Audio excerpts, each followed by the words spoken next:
भारत में हाल ही में 18वीं लोकसभा के लिए चुनाव पूरे हुए हैं, जिसमें एनडीए गठबंधन को एक बार फिर से बहुमत मिली है। एनडीए गठबंधन को 292 सीट मिली है, तो वहीं इंडिया गठबंधन को 240।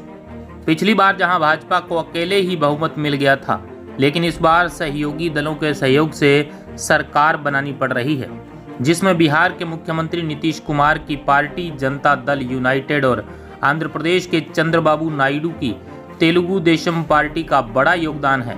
इसी बीच अब इन दोनों राज्यों को विशेष राज्य का दर्जा दिए जाने के आसार नजर आ रहे हैं। क्या होते हैं विशेष राज्य बनाने के फायदे?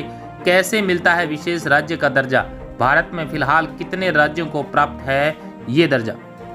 भारत में विशेष श्रेणी राज्य के दर्जा सन 1969 में 5वें वित्त आयोग के अध्यक्ष महावीर त्यागी ने गाडगिल फार्मूले के आधार पर तय किया था। इसके तहत असम, नागालैंड के साथ जम्मू और कश्मीर, इन 3 राज्यों को विशेष राज्य का दर्जा दिया गया था।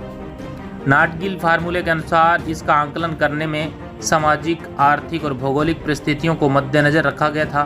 भारत के राष्ट्रीय विकास परिषद ने विशेष राज्य का दर्जा देने के लिए कुछ मापदंड तैयार किए थे, जिसमें राज्य के प्रति व्यक्ति आय, उसकी आमदनी का स्रोत, राज्य का इलाका कैसा है, पहाड़ी है, दुर्गम है, जनसंख्या कितनी है, इसके साथ ही कुछ अन्य और मानकों के आधार पर दर्ज किया गया है। भारतीय संविधान की धारा 371 के तहत किसी राज्य के लिए विशेष प्रावधान किए जाते हैं, जिसके तहत उसे विशेष श्रेणी का दर्जा दिया जाता है। जब किसी राज्य को विशेष श्रेणी का दर्जा मिलता है, तब उस राज्य को बहुत सारे लाभ होते हैं। केंद्र सरकार की ओर से उसे राज्य को विशेष छूट दी जाती है।